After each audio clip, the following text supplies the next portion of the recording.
শুভ সন্ধ্যা। Welcome back to my channel uncut Xiaomi. তোমাদের সবাইকে সুস্বাগতম। আমরা বাধ্য হয়ে এখন চেষ্টা করছি কিছুটা ভালো থাকার, কিন্তু না, আমরা এখনো সেইভাবে কেউই মানসিকভাবে ভালো নেই, এখনো ঠিক ছন্দে ফিরতে পারিনি। তার সঙ্গে বিভিন্ন রকম জিনিস অ্যাড হচ্ছে, মানে রাজনীতির পরিপ্রেক্ষিতে অথবা আমাদের যে সংস্কৃতি, মানে দুর্গাপূজা, এই দুর্গাপূজাকে নিয়ে আমরা সেইভাবে ব্যস্ত হতে পারছি না। চেষ্টা করছি যে একটু অন্তত যাতে ব্যস্ততার মধ্যে ঢুকতে পারি, ব্যস্ততার মধ্যে একটু প্রবেশ করতে পারলেও আমাদের হয়তো একটু ভালো লাগবে। আসল কথা কি জানো, আমার যেটা হচ্ছে, আমার মনে হয় তোমাদেরও ঠিক একই রকম হচ্ছে। তিলোত্তমার মা বাবার কথা চিন্তা করে আমরা কোনোভাবেই উৎসবের জন্য মনটাকে প্রিপেয়ার করতে পারছি না। বারবার মনে হচ্ছে বাড়ির মেয়ে তো নেই, তারা কিভাবে কাটাবেন? তারা যদি ভালো না থাকেন, আমরাই বা ভালো থাকি কি করে বলতো? আমার মনে হয় তোমাদেরও ঠিক এই রকম ভাবনাই মন জুড়ে চলছে। আমরা সবাই অপেক্ষা করে আছি তিলোত্তমার বিচারের জন্য। সুবিচার তিলোত্তমা পাক, সেই আশায় বুক বেঁধে আমরা বোধহয় কিছুটা ভালো থাকার চেষ্টা করছি মাঝে মাঝে। তবে হ্যাঁ, এটা বলা বাহুল্য যে এক শ্রেণীর মানুষ কিন্তু বেশ উৎসবে মেতেছে। যাই হোক, আমি তাদের জন্য কোনো রকম কোনো বিরূপ মন্তব্য করব না। তারা যদি পুজোয় মেতে ভালো থাকতে পারে, তারা থাকুক। যাই হোক, এবার আজকে যে ভাবনাটা ভেবেছি, মানে আমার মনে যে কথাগুলো চলছে সেগুলো তোমাদের সাথে একটু শেয়ার করে নেব। তোমাদের সাথে শেয়ার করে নেবো আমার মনের যে ভাবনাটা, যেটা আমি করে থাকি এই আনকাট শাওমিতে। তোমরাও কি আমার মতোই ভাবছো, না তোমরা অন্য কিছু ভাবছো? আজকে থাম্বনেল দেখেই তোমরা আশা করি বুঝতে পেরেছো আজকে কি নিয়ে আমি কথা বলবো। চলো তাহলে যেটা মনের মধ্যে আছে তোমাদের সাথে শেয়ার করি।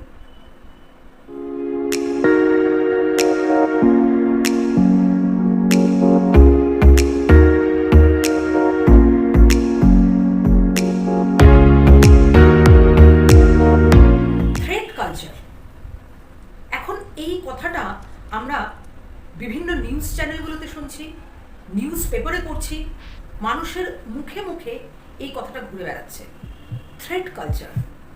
আচ্ছা বন্ধুরা, তোমরাই বলো তো, আমার মতো করে তোমরা ভাবো কিনা?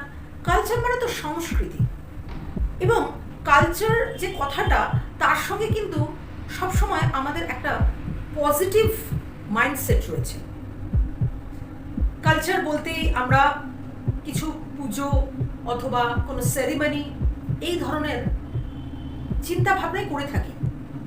তো এই থ্রেডের সঙ্গে কালচার কি করে যাওয়া সম্ভব, এইটা নিয়ে না আমার মনের মধ্যে অদ্ভুত কিছু ভাবনা চিন্তা চলছে। মানে কিছুতেই আমি এটা অ্যাকসেপ্ট করতে পারছি না যে থ্রেড কালচার এই কথাটা অনেক বিজ্ঞ মানুষও কিভাবে অ্যাকসেপ্ট করছে। থ্রেড জিনিসটা কখনোই তো ভালো নয়। আমরা যখনই এটা ইউজ করি, থ্রেট করা হয়েছে মানে ভয় দেখানো। থ্রেট করা কি কখনো একটা কালচার হতে পারে? অ্যাটলিস্ট আমার তো তাই মনে হয়। তোমাদের ভাবনা একটু তোমরা জানিও। দেখো, এই কালচার কথাটার সঙ্গে আমাদের ছোটবেলা থেকে বিভিন্ন স্মৃতি জড়িয়ে রয়েছে। আমাদের উৎসব বলো, বিভিন্ন রকম উৎসবে কোনো রকম যে সমস্ত প্রতিযোগিতা হয়, বা ধরো খাওয়া দাওয়ার ব্যবস্থা বা আনন্দ করা, হ্যাঁ, আমরা কালচারের সাথে এগুলোকে খুব সুন্দরভাবে মিক্সড করতে পারি। কিছু থ্রেটের সঙ্গে এই কালচার, এই কথাটা কোনোভাবেই মিক্স করা যায় না। আর থ্রেট আর কালচার এই দুটোকে যদি আলাদাও করি, তাহলে একবার ভাবো তো, এই যে থ্রেড কালচার বলা হচ্ছে, এটা কি আজকের? এটা তো আমার মনে হয় প্রাচীন যুগ থেকে চলে আসছে। প্রত্যেকটা মানুষ তার নিজস্ব যতটা পাওয়ার আছে তার থেকে যাদের পাওয়ার কম তাদের উপর থ্রেট করে থাকে মেজরিটি জায়গায়। আমি বলবো না সব ক্ষেত্রেই। একটা শিশুকে পর্যন্ত থ্রেটের সম্মুখীন হতে হয়। কখনো তার মা বাবা অথবা তার মাসি পিসি যে কোনো সম্পর্কের মানুষই অনেক বাচ্চাকেই বলে থাকে শিগগিরই দুধটা খেয়ে নে, না হলে কিন্তু খুব মারবো তোকে। এটা কি থ্রেট নয়? অথবা পড়াশোনার লেসনটা কমপ্লিট করে নে, না হলে কিন্তু তোর আজকে টিভি দেখা বন্ধ, অথবা খেলতে যাওয়া বন্ধ। এটাও আমার মনে হয় থ্রেটই, মানে সেই থ্রেট কালচার। আমাদের লাইফস্টাইলে না এই থ্রেটটা একদম ইনক্লুড হয়ে গেছে। আমরা কোনোভাবেই এই থ্রেটটাকে আলাদা করতে পারি না। কিছু কিছু সংসার না এই থ্রেটের ওপরই বেঁচে আছে। বহু মানুষ আমি দেখি তো, তার জন্য আমি এটা খুব গভীরভাবে উপলব্ধি করতে পারি যে সংসারগুলো কিভাবে থ্রেটের ওপর বেঁচে আছে। তোমাদের সাথে একটা পার্সোনাল অভিজ্ঞতা আমি শেয়ার করতে চাই। হাজব্যান্ড ওয়াইফ তারা বাইরে কিন্তু খুব সুন্দর সুসম্পর্কে আছেন, আমার নিজের চোখে দেখা। কিন্তু সেই হাজব্যান্ড তার ওয়াইফকে বিভিন্ন রকমভাবে থ্রেট করেন। এটা তো একটা রেগুলারের ঘটনা, কিন্তু এই ঘটনাটা যেটা আমি বলছি এটা আমার নিজের চোখে দেখা এবং নিজের কানে শোনা। আমার একজন ক্লোজ বান্ধবী, তাদের 3 তলা বাড়ি, এবং আমার বান্ধবী খুব ভালো গান গাইতো এবং তার হাজব্যান্ড কিন্তু পছন্দ করতো না সে যে বিভিন্ন রকম পাবলিক পারফরমেন্সে গান গায়। কিন্তু সে মানে সেই হাজব্যান্ড কোনোভাবেই বাইরে দেখাতো না যে সে সেটা সাপোর্ট করে না। বাইরের লোক কিন্তু বুঝতো যে হাজব্যান্ড ভীষণ সাপোর্টিভ। এইগুলো ভাবলে তোমরা অনেকেই তোমাদের জীবনের সাথে মেলাতে পারবে। বাড়িতে বাড়িতে এই সমস্যা। যাই হোক, এবার আমার অভিজ্ঞতাটা তোমাদের সাথে শেয়ার করি। এবার তাদের যে 3 তলা বাড়ি, একতলায় টেনেন্ট ছিল, ভাড়া ছিল অনেকগুলো বছর। এবার ভাড়া উঠে যাওয়ার পর তখন আমার বান্ধবী ঠিক করে যে গ্রাউন্ড ফ্লোরে সে মিউজিক ক্লাস করবে। কিন্তু একদিন সে মানে আমার ওই বান্ধবী আর কি, তাকে তার হাজব্যান্ড থ্রেট করে যে তুমি যদি বেশি বাড়াবাড়ি করো, মানে যদি আজ এখানে প্রোগ্রাম কাল ওখানে প্রোগ্রাম, রেগুলার যদি এইভাবে বাইরের প্রোগ্রাম তুমি করতে থাকো, তাহলে কিন্তু তোমার হাত এবং পায়ের জয়েন্টগুলো, বুঝতে পারছো, এই জয়েন্টগুলো, হাতের জয়েন্ট, এই জয়েন্ট এবং পায়ের জয়েন্ট ভেঙে তাকে ওই গ্রাউন্ড ফ্লোরের ঘরে রেখে দেবে আর তার কাছ থেকে মোবাইল ফোনটা নিয়ে নেবে। এটা কি থ্রেট নয় বলো তো আমাকে? এই বান্ধবী আমার কাছে এসে হাউ হাউ করে কেঁদেছিল এবং তখন আমি অদ্ভুতভাবে অনুভব করেছিলাম যে সত্যি এই থ্রেটের মধ্যে সে পুরুষ হোক বা নারী হোক কিভাবে থাকতে পারে বলতো? কি চূড়ান্ত তার মধ্যে কষ্ট, কি চূড়ান্ত তার মধ্যে একটা মানে ডিপ্রেশন চলতে থাকে, তোমরা নিজেরাই কিছুটা বুঝতে পারবে। তাহলে এই থ্রেট কালচার যদি হয়, তাহলে এই থ্রেট কালচার তো বহুদিনের। কোথায় থ্রেট কালচার নেই বলতো? মালিক এবং তার কর্মচারী, সেখানেও সেই থ্রেট কালচার। যদিও আমার প্রচন্ড আপত্তি এই থ্রেট এবং কালচার দুটোকে একসঙ্গে মিলিয়ে দেওয়া। কোনোভাবেই এটা আমি অ্যাকসেপ্ট করতে পারি না যে থ্রেট কখনো কালচার হতে পারে। কেন জানি না, লোকের মুখে মুখে ফিরছে থ্রেট কালচার। আমার মনে হয় যে এই যে শব্দ বন্ধনী, এটাকে ইমিডিয়েটলি চেঞ্জ করা উচিত। থ্রেট কালচার কখনো হতে পারে না। আমাদের সিস্টেমের মধ্যে থ্রেট ঢুকে গেছে, এটা নিয়ে কোনো সন্দেহ নেই। আজকে ডাক্তারদের যে পরিস্থিতি, আরজিগরের এই ঘটনার পর আমরা মুখ খুলছি, বহু মানুষ মুখ খুলছে। এর মধ্যে ফিল্ম ইন্ডাস্ট্রিতেও একটা খুব বাজে ঘটনা ঘটে গেছে। যারা রেগুলার নিউজ দেখো তারা নিশ্চয়ই জানো একজন মেকআপ আর্টিস্ট, তিনি সুইসাইড করতে গেছিলেন। তো সেখানেও মানে ওই নিজের লবি জিনিসটা শুধু ফিল্ম ইন্ডাস্ট্রি কেন বলবো, ফিল্ম ইন্ডাস্ট্রি ছাড়াও বিভিন্ন ইন্ডাস্ট্রিতে, অ্যাকচুয়ালি বিভিন্ন নয়, সব ইন্ডাস্ট্রিতে লবিবাজি রয়েছে। এবং লবি থেকেই কিন্তু মেন যে এই থ্রেটনিং জিনিসটা কিন্তু শুরু হয়। যেই কোনো একটা মানুষ যে একটু হয়তো মানে পাবলিক ডোমেনে নাম করা, আমি কিন্তু নাম করা ব্যক্তিকে কখনো বলি না he or she is talented মানুষই যে সবসময় নাম করবে এমন কিন্তু কোনো কথা নেই। আমার মনে হয় আমার এই ভাবনার সঙ্গে তোমরা একদম একমত। কখনো এটা হতে পারে না যে নাম করা ব্যক্তি মাত্রই ট্যালেন্টেড। সেই যে নাম করা ব্যক্তি অন্যান্য মানুষের থেকে নাম করা ব্যক্তি, মানে সে যে ফিল্ডেই হোক, আমাদের মিউজিক ফিল্ডে হোক, ফিল্ম ইন্ডাস্ট্রিতে হোক, বা ধরো ইন্ডাস্ট্রিয়াল এরিয়াতে হোক, যে কোনো এরিয়াতেই যার একটু নাম আছে সে সবসময় চেষ্টা করে যে তার আশেপাশে তাকে তার লবির লোকজনকে নেবে। এবং যখন সেটা সে কাজে পরিণত করতে পারে না, হয়তো বিভিন্ন পরিস্থিতির জন্য তাকে অন্য লবির মানুষকে নিতে হয় তার কাজের জন্য, তখনই কিন্তু আস্তে আস্তে এই থ্রেড ব্যাপারটা এসে যায়। আর ওই ক্ষমতা জিনিসটা এতটাই মানুষকে অন্ধ করে দেয়, তখনই কিন্তু শুরু হয়ে যায় থ্রেট। ভয় দেখানো, শিশু থেকে বৃদ্ধ পর্যন্ত, বৃদ্ধ মা বাবাকে তার সন্তানও ভয় দেখায়, থ্রেট করে।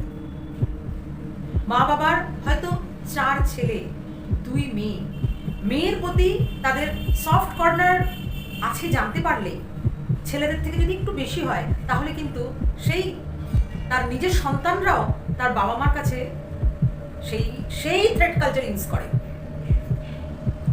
সো কোথায় নেই এই থ্রেট?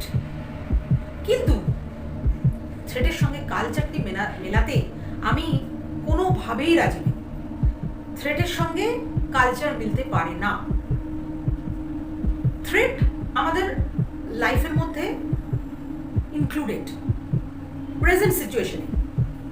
আমার কেন জানি না, পার্সোনালি মনে হয়, আমি জানি না তোমাদের মতামত কি, এই থ্রেট জিনিসটা কখনোই একদম দূর করে দেওয়া সম্ভব হবে বলে মনে হয় না। কিছু কিছু ক্ষেত্রে আমার মনে হয় ভয় দেখানো বা থ্রেট করাটা আমাদের প্রয়োজন হয়। তবে হ্যাঁ, আজকাল কিন্তু অনেকেই বারণ করে যে বাচ্চাদের এই ভয় দেখানো হয় না, অন্ধকার ওখানে যেও না, এটা কিন্তু অনেকেই না করে আজকাল, জানো, যে এইভাবে কোনো একটা বাচ্চাকে কন্টিনিউয়াসলি ভয় দেখিও না, তাহলে সেই জায়গাটা তার জন্য খুব ভয়ের কারণ হয়ে যাবে। কিন্তু তবুও কি বাবা মা এই জিনিসকে শুনে? শুধু বাবা মা নয়, তার আত্মীয় স্বজনরা এই জিনিসটা কিন্তু শুনে না। তারা কিন্তু, কি বলবো আর, শুনতে বড্ড খারাপ লাগলেও, বাবা মা থ্রেট করে তার সন্তানকে, মালিক থ্রেট করে তার কর্মচারীকে, কোনো কোনো ক্ষেত্রে হাজবেন্ড থ্রেট করে তার ওয়াইফকে, আবার তার অপোজিটটাও হয়ে থাকে, ওয়াইফ থ্রেট করে তার হাজবেন্ডকে। ক্ষমতা জিনিসটা যার কাছে বেশি থাকবে, সেই কিন্তু তার থেকে কম ক্ষমতা যার, তাকেই কিন্তু থ্রেট করে থাকে। এটার অন্যথা কিন্তু কখনো হয় না।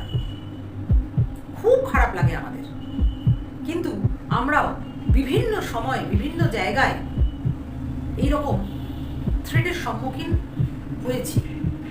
তবে হ্যাঁ, একবার যদি এই থ্রেটনিং থেকে তোমরা যদি সরে আসতে পারো, একবার যদি শক্ত হয়ে দাঁড়াতে পারো, হ্যাঁ, তোমাদের বন্ধু কমে যাবে, তোমাদের শত্রু সংখ্যা বেড়ে যাবে। কিন্তু কেন বলতে পারো যে এই থ্রেটনিং এর সঙ্গে আমরা দিনের পর দিন মানিয়ে নেব? আজকে ডাক্তাররা প্রতিবাদ করেছে, জুনিয়র ডাক্তাররা প্রতিবাদ করেছেন, তাকে সাপোর্ট করেছেন সিনিয়র ডাক্তাররা, এবং পুরো নাগরিক সমাজ বলতে আমি বোঝাচ্ছি যে যারা তাদের সাপোর্ট করেছে, ডেফিনেটলি নাগরিক সমাজের একটা অংশ তো তাদের সাপোর্ট করেছে, তবেই তো এই তীব্রভাবে প্রতিবাদ হয়ে উঠছে এবং গর্জে উঠছে মানুষ। সুতরাং মনে সাহস এনে তোমরা এই থ্রেটনিং থেকে বেরিয়ে এসো, তাহলে আর থ্রেটটাকে আমরা কালচার হিসেবে গণ্য করবো না। আমার যে বান্ধবীর কথা বললাম তোমাদের, সেই বান্ধবী কিন্তু এই থ্রেটনিং থেকে বেরিয়ে এসেছে এবং তাকে আমি স্যালুট জানাই। এবং আমার মনে হয় যে আমাদের সমাজে যারাই এরকম থ্রেটের শিকার, মানে এখন যেটা চলছে ট্রেন্ডিং থ্রেট কালচারের শিকার, তারা এই থ্রেট কালচার থেকে বেরিয়ে এসো। মানে তোমরা থ্রেটনিংটা অ্যাকসেপ্ট করো না, এমন কাজ করো না যে তোমাদের থ্রেট করতে পারে মানুষ। ভুল হতে পারে, দোষ হতে পারে, কোনো একটা কিছু তোমাদের সঙ্গে না মতে মিলতেই পারে, কিন্তু এই থ্রেটনিংটাকে তোমরা প্রশ্রয় দিও না। বেরিয়ে এসো, এই থ্রেট কালচারটাকে বন্ধ করা দরকার। দেখেছো তো এই ট্রেন্ডিং এর যুগে মানে থ্রেট কালচার আমার মুখ থেকেও বেরিয়ে আসছে। আর থ্রেটটাকে কালচার হিসেবে কখনোই মেনে নেওয়া উচিত নয়। থ্রেটনিং বলা যেতে পারে, কিন্তু সেটাকে কালচারের সঙ্গে মিশিয়ে দিও না। তোমাদের মতামত কি? এই থ্রেট কালচার বলা কি উচিত? তোমরা কি মনে করো? আর তোমরা এরকম থ্রেটনিং কারা কারা তোমাদের জীবনে মানে অনুভব করেছো বা প্রত্যক্ষ অনুভব করেছো, আমাকে একটু জানিও। আমি অপেক্ষা করব তোমাদের কমেন্টসের আশায়, তোমাদের রিপ্লাইয়ের আশায়। আর যদি আমার এই মনের কথা, মনের ভাবনা তোমাদের ভালো লাগে, তাহলে কিন্তু তোমাদের নিজেদের বন্ধু বান্ধবদের সঙ্গে তোমরা কিন্তু এই আমার মতামতটা, মানে আমার এই ভাবনা, আমার এই চিন্তা, এবং তোমাদের যদি কখনো মনে হয় যে এই আমার মনের ভাবনা, চিন্তা এগুলো তোমাদের আত্মীয় স্বজন বা বন্ধু বান্ধবদের থ্রেটনিং থেকে বেরোতে সাহায্য করবে, বা তাদের যে দুর্বলতা সেই জায়গা থেকে বেরোতে সাহায্য করবে, তাহলে কিন্তু তোমরা এই ভিডিওটা শেয়ার করো তোমাদের আত্মীয় স্বজন এবং বন্ধু বান্ধবের মধ্যে। আর তোমরা অবশ্যই কিন্তু তোমাদের মতামত জানিও, আমি অপেক্ষায় থাকবো। তাহলে চলো আজকে এই পর্যন্তই। খুব শিগগিরই দেখা হচ্ছে আর একটা নতুন কিছু আমার মনের ভাবনা নিয়ে। ততক্ষণ তোমরা খুব ভালো থেকো, মানসিকভাবে এবং শারীরিকভাবে। আর ভয়টাকে জয় করো। সবাই ভালো থেকো।